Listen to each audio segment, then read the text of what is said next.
Who says you can't laugh at yourself? Because basically my setup is hilarious. It's like everything is just being held together on a wing and a prayer. Okay.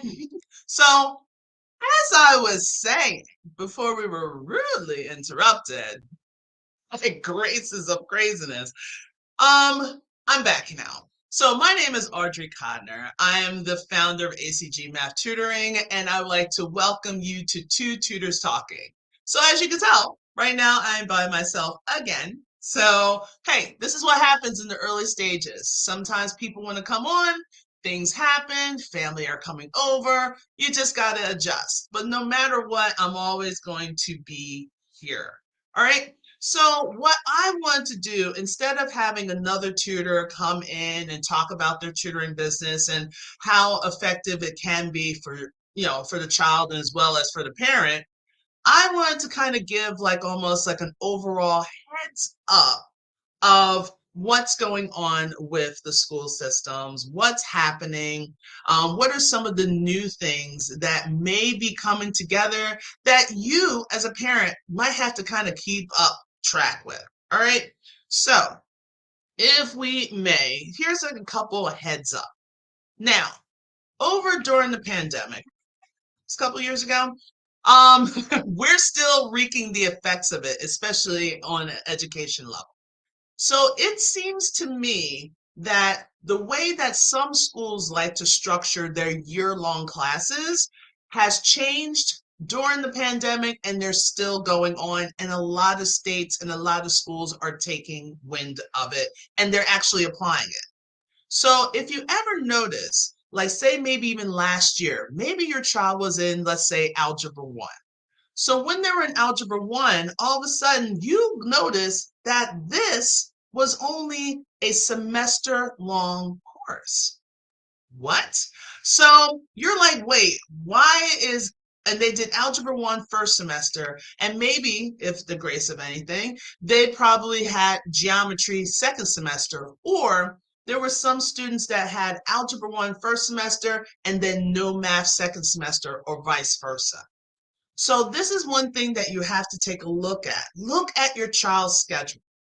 I know the schedules are not going to come out for like probably the next like 2 to 3 weeks because, some states are going to be starting at the end of July and some states are not starting until after Labor Day. So everybody is all over the place. But you as a parent, I just wanted to kind of give you a heads up that your child, we might go to scratch that. Your child has basically nothing, or they don't have anything for that other course. So let's see where this is at.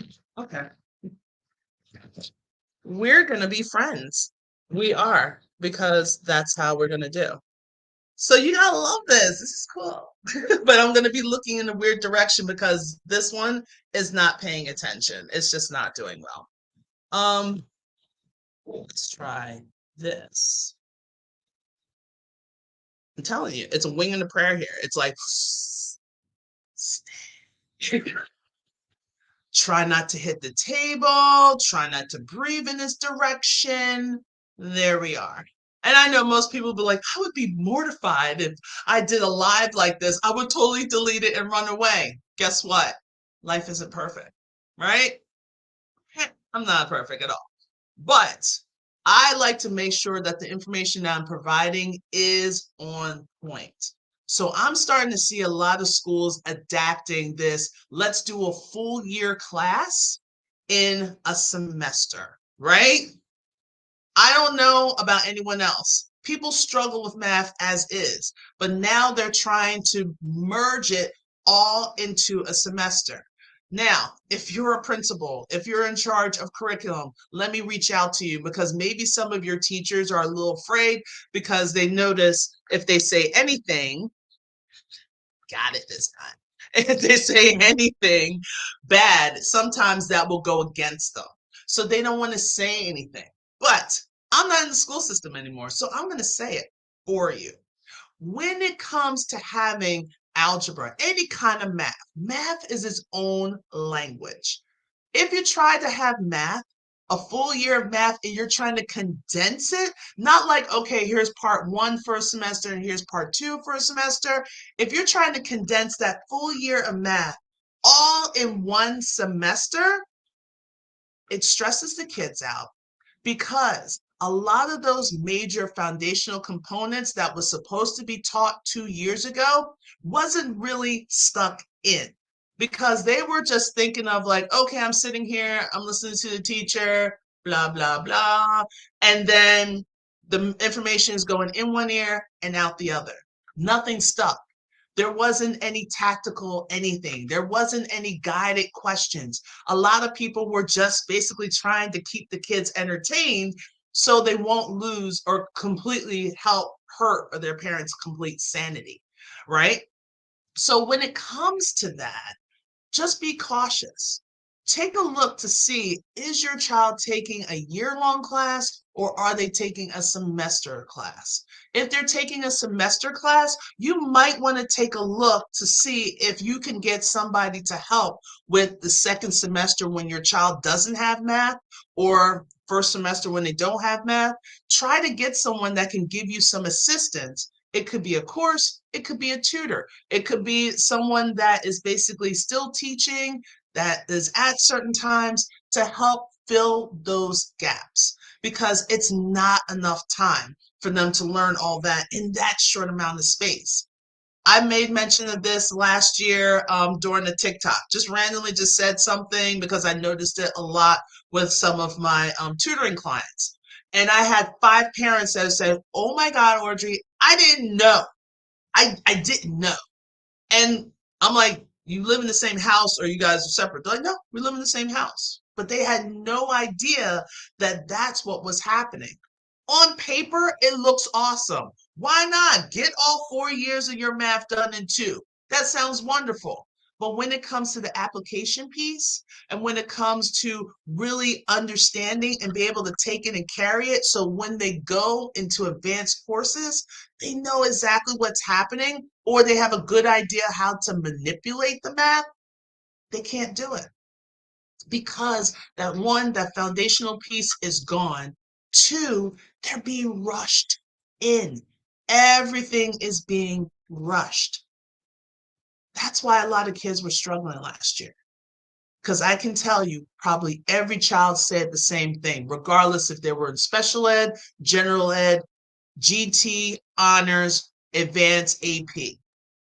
Everyone probably said, I feel like I'm being rushed. You know why? Because you were.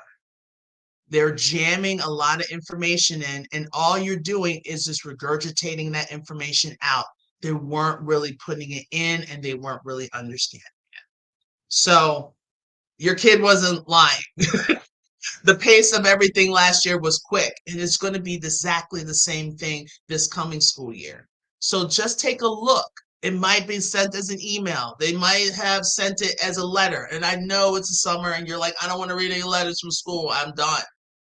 That's probably some of the adjustments that they're trying to give you a heads up on. So when your child comes and you get their schedule and you notice, oh, you got math first semester, take a look at second semester. See if there is math listed. Or, hey, you don't have a math class. The kid's going to be like, hey, that's great. But reality, when it comes down to it, now you got all that pressure to learn all that information in a short amount of time.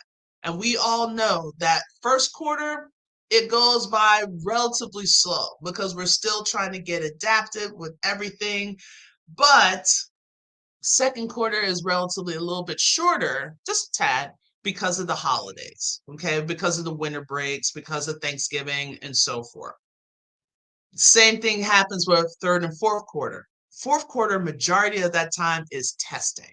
So if your child is getting a math class second semester, they're not going to have that much time to learn. It's really going to go by quick. Or you're going to have a teacher that's going to make the executive decision of cutting things out. So it's all going to be up to you. Just take a look, be a little proactive about it. I know the kid's going to be like, shh, don't tell my mom, but hey, you got to deal with this. All right. So that's just a heads up, just to be cautious about that. Now, also speaking about it is the SAT and the ACT testing. Yes, there's a test that's coming up here in July, and there's going to be some more in August. But then, how do you prepare? I think as a parent, I don't even think everyone knows what is really on the SAT or the ACT, or even what's the difference. The SAT, I like to think about it is like everything that you learn is in a box. And what you are going to be tested is how you can think outside that box. So you're going to have a combination of like basic math with a little bit of advanced math. It goes all the way up to algebra 2. So if your child, and this is what kills me, if your child is taking algebra 1 as a ninth grader, and that means normally some schools go to geometry next as a sophomore. That means they're not seeing that algebra 2 until their junior year. Most schools are testing their sophomores for the PSATs. So if you think about it, we're testing a lot of the kids on algebra 2 component questions because that's what they're doing. They're taking a little bit of basic math, taking a little bit of algebra 1, a little bit of geometry, but they're really hitting on the effects of that algebra 2. So if you haven't taken algebra 2, how do you think you're going to do on that test? Normally, when I was in the classroom, this is what I saw: a lot of guessing. A lot of guessing, kind of coming here, coming there. Hey, and it just seems like everyone is just trying to figure their way out. But if they haven't been taught the concept that is on that SAT, how are we expecting them to do well enough to maybe even get a scholarship or get some kind of money? So sometimes like it works best for kids that basically took algebra 1 as a 7th or 8th grader. Then they took geometry, let's say in 8th grade. Then they took algebra 2 in ninth grade. That means they're going to do much better than the kids that are taking algebra 1 as a ninth grader. So these are the things like I always feel like they're always going to be behind because they are. Just because they're starting to do their algebra exposure, if I may say, later in life. Now, it doesn't mean that they can't do well, but that whole opportunity that's going to be presented during the PSATs, it's going to be hard for them to get. So they're going to have to go to Naviance and they're going to have to go to their guidance counselors to find alternative ways to make additional money. So it's almost like a setup, kind of. Now, for the ACTs, I always say it's really great for my English as a second language students, for my special ed students, or maybe even those that just understand how the math is being presented in class. ACT is kind of like there's no frills. They're just asking you, solve the system of equation. There might be simple word problems, but it's not so much of thinking outside the box like the SAT is. So the SAT gives you a combination of everything. The ACT is almost like what you see in class. And yes, it also goes all the way up to algebra 2. So by knowing that, sometimes you have to kind of question, like, well, why is my child taking that PSAT if they're not ready for it? So, like, when you're going to go and try to get a tutor for to prepare for the SAT or the ACT, you should also get a tutor that's going to ask you, has your child taken or are they currently enrolled in Algebra 2? Hopefully, they ask that question. If not, tell them like my child hasn't taken algebra 2 yet, so I mean talk to me about the whole SAT and PSAT or SAT and the ACT. So that's like the bulk of that SAT thing. And sometimes every time someone asks me, do you teach them, and I'm like, I normally don't do SAT and ACT. I will help my students if they ask me, if they're a current client of mine, I would help them course, like, hey, don't forget we did this before because they actually learned that before. But if it's someone just coming straight up, I have to ask them, did you take algebra 2 yet? No, I'm in geometry. I'm like, you're going to struggle, and this is why. And I always tell them outright. So it's like you can look at the books, you can look at the packets that your teachers give you, but I'm going to have to teach you those concepts because you haven't been taught those concepts just yet. All right, make sense? All right. If it does, awesome. Just say yes, put it in the comments, put it in the chat. If you're watching this live, go ahead and hit hashtag live. If you're watching the replay, go ahead and hit hashtag replay to help with the algorithm. Okay. So, two more things. The next thing is tutor assistance with our special needs students. All right. Everybody, we always want to say, let's go on an even playing field. Well, it's tough when some people's playing field are a little bit lower, some people's playing field is a little bit higher. Now, when I say special education, I'm not just talking about my self-contained or my inclusion students. I'm also talking about my GT and my honor students as well. Everybody needs resources. So when it comes to tutoring, it will always be nice to have a tutor that will actually ask for your snapshots if you have an IEP or a 504. Maybe getting additional information so they can get to know your child not only as a person that's before them, but let's dig a little bit deeper with the academia. Okay, so by having that, I know me personally, I like to say, okay, does this child need big print? I make sure that I have big print when I'm doing my presentation. I have some students, I had many years ago, had a student that she can only read anything off of blue paper. It was the longest year of my life. Love the kid, hate it because every time I went to the copier and I'm like, I got my copies done before everybody else. And then I'm like, dang it. Okay, I had to go and get the blue paper. Of course, no one uses that blue contact or blue paper when you get it in the packs anymore, but I used it that year. And but it was something that she appreciated because now she can read it. She was able to participate more in the class. So when it comes to, for me as a tutor, I still take those components in because then I have to understand their processing time.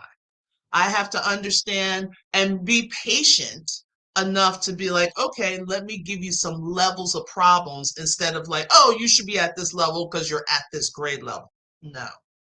So when it comes to like understanding my students more, having that information is great.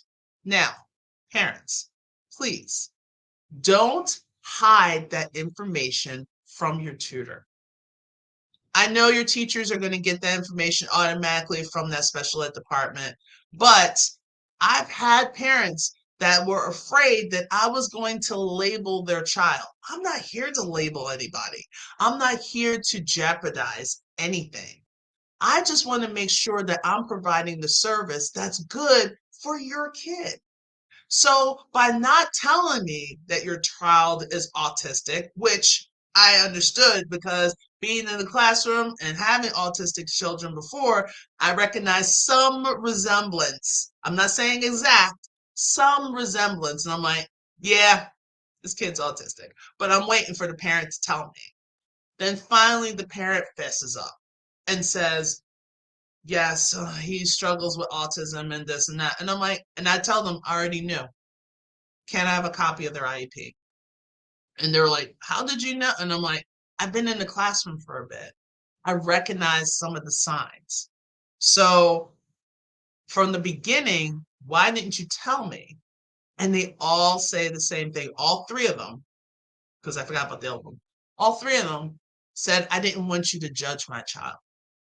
And I get it because for years, you probably had that. You probably had teachers that judged your kid because of their disabilities. But just because we're labeling kids as certain disabilities doesn't mean that they have the same abilities. So by giving me a little bit of information, let me work through it.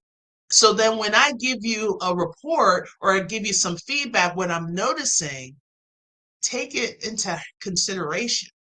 So when it comes to those things, sometimes I've done IEP meetings. I've gone to IEP meetings, especially last year. I was really busy. Okay. So I was able to give, like, this is what I see from the child from a one-to-one perspective, whereas the teacher is going to see the child from a group perspective.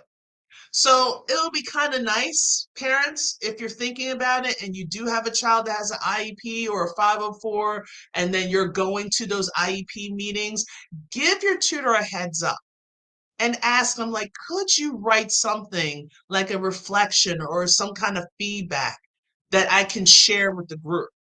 And sometimes I'll see, like, hey, certain days is this way and it's that way. And if I say, hey, what time's the meeting? I'm one of those weird ones that I was like, hey, I'll go to the meeting. Just have me logged on and I'll sit and I'll talk. And they're like, really? I'm like, yeah, why not? Because they need as much information as possible to make certain decisions. Like I said, just because you got a child that's labeled ADHD doesn't necessarily mean that they're going to go through all, like every child is exactly the same, because it's not true. So, by having that discussion, if you are going to get a tutor for your child, disclose everything. Maybe not like, oh, he did the whole toilet chain training a little bit late in life. Like, there's a line. But if we can do something more so like, this is what I'm noticing with his homeworks, I'm noticing this with his notes, and then we could try to come up with a plan, not only just for academic, but also for organization, maybe also for emotional. Like, oh, I got really emotional today. I'm like, all right, well, let's talk about it. Because I know I can't tutor a kid that's on 10 with emotion.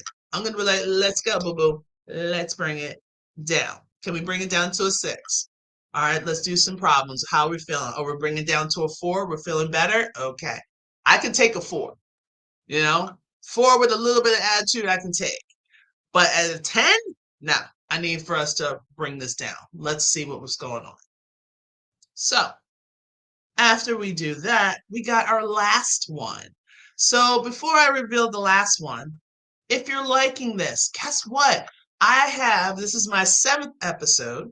So I have collected all these episodes of Two Tutors Talking, even the one with Joanne from last week and the various weeks that I had with Veronica. All those are being a collection, and I put it as my podcast. Whoop, whoop. Okay, so I have a podcast on YouTube. If you go to YouTube Music app, all you have to do is type in Two Tutors Talking. Boom, your girl's gonna pop up. Okay, so and if you are a tutor and you want to be on Two Tutors Talking, don't be shy.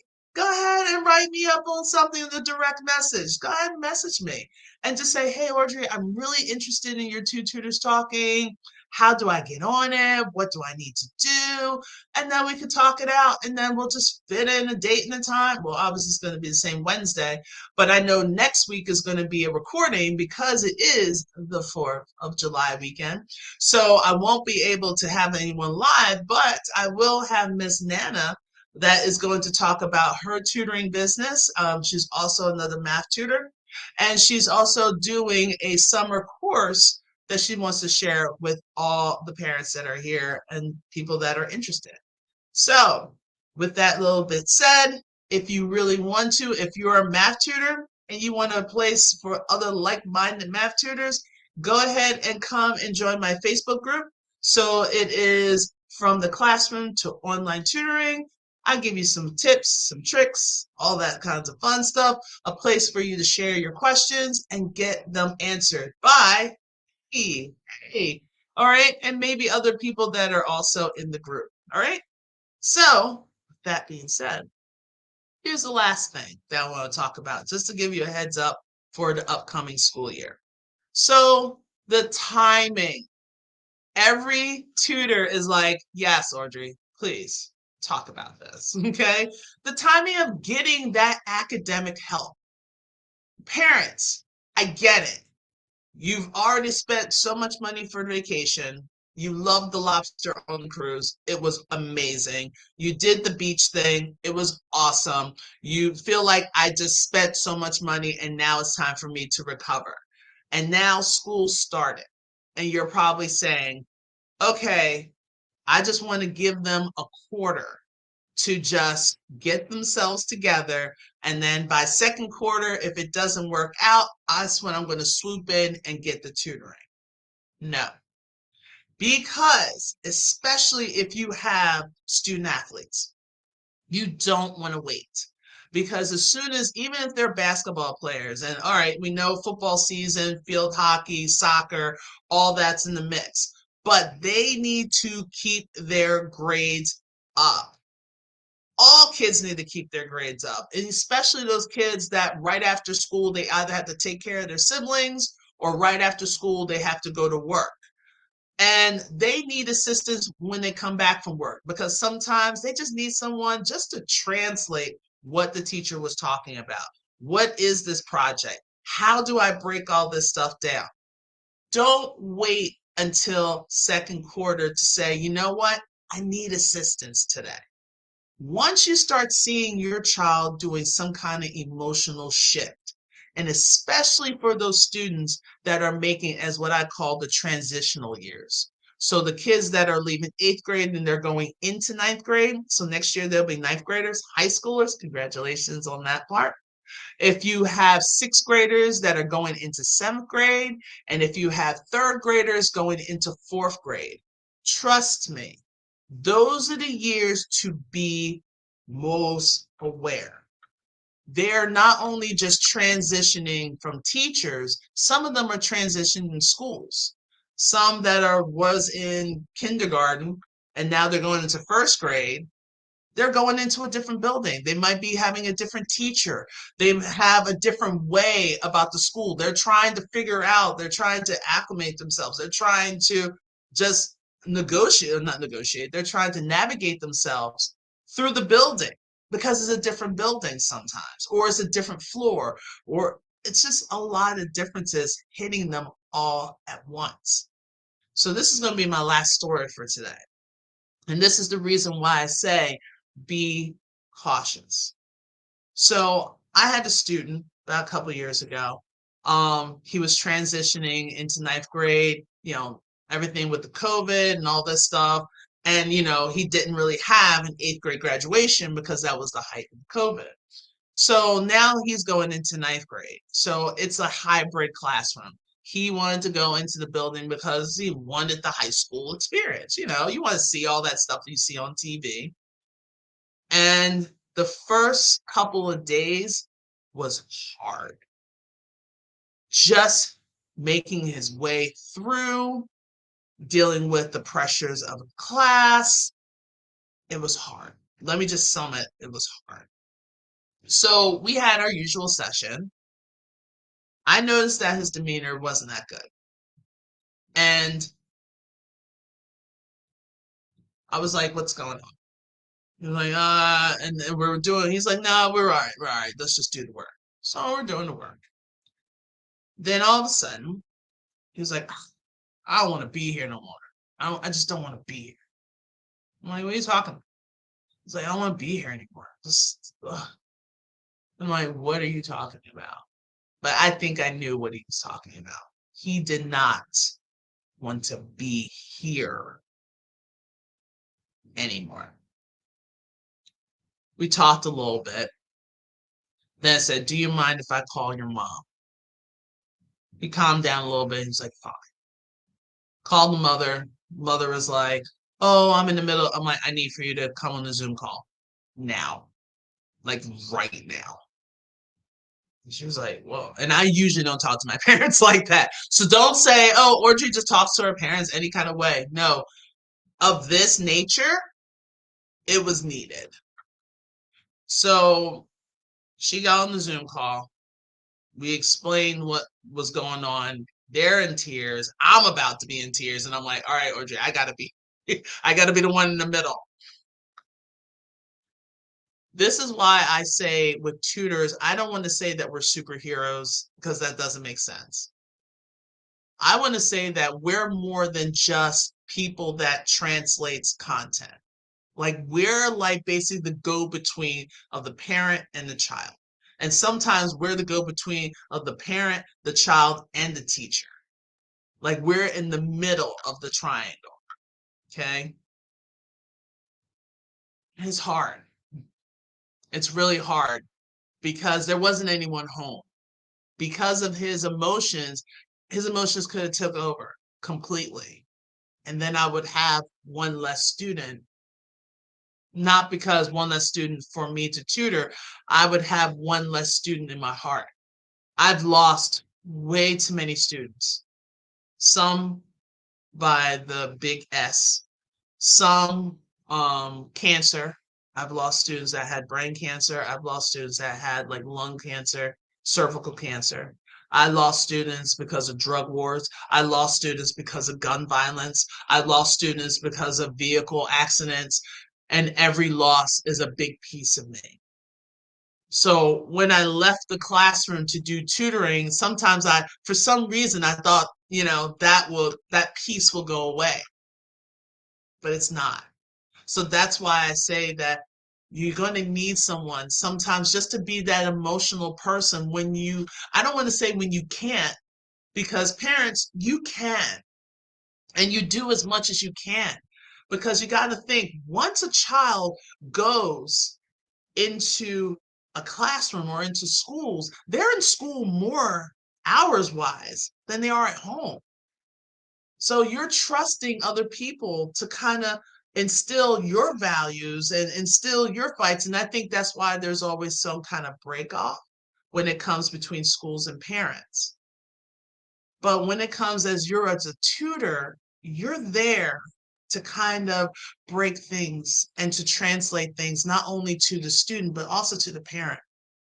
Because you're going to have some parents that are like, I got to be at work and I can't be at three places at once. I got you.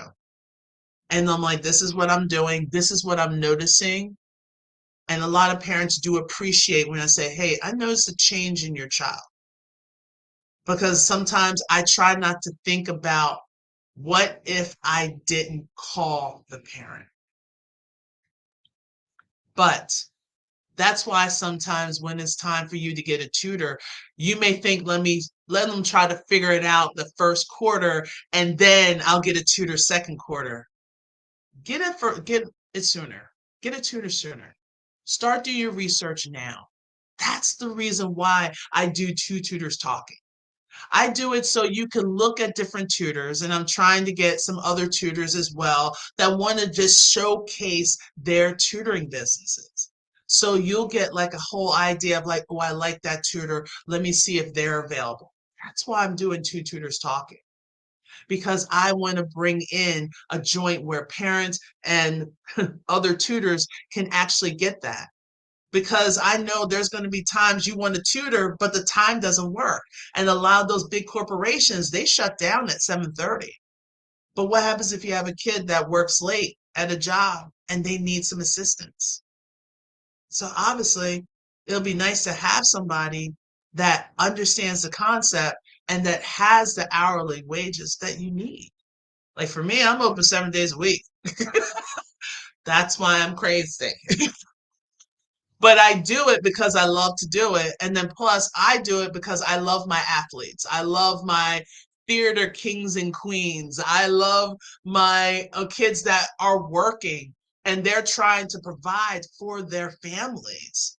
So that's why I do what I do. That's why basically from 3:30 on to sometimes 10, 11 o'clock at night, I'm tutoring. And I'm not just tutoring within my state, I'm tutoring all over. I have some in Nairobi, Kenya. So we finished him. And then Cairo, Egypt, we just finished her to get her GED. And then I have California and Florida and Massachusetts and Ohio, and obviously Maryland and Virginia and Georgia and North Carolina, South Carolina. I think I did mention Texas. So I'm all over. And I do that because I love doing. So, to wrap up, tutors are just an asset. They're an asset. Don't think of us as a liability, like, oh my God, you're going to cost so much money.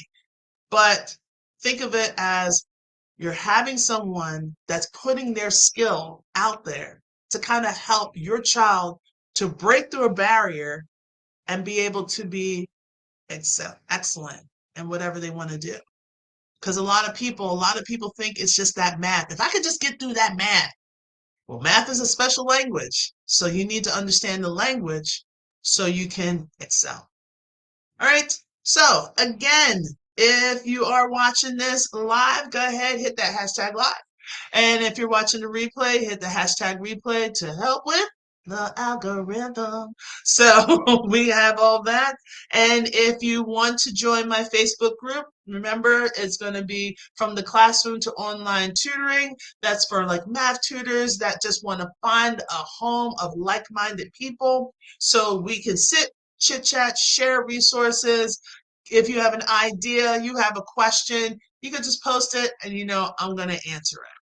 And if you're a parent that you are looking for a tutor, instead of you running all over the place, just send me a message. Give me an idea. We'll do a quick little chat, and then I will try to find the right tutor for you. Because I got tutoring friends, all right? So, because of all the crazy mishaps, that's how life is. This will be the end of our live of Two Tutors Talking. And don't forget, if you want to see all the episodes, you can go onto YouTube, the music app, and all of it is going to be on my podcast titled Two Tutors Talking. All right, so I'll take care and you have a great day. Bye now.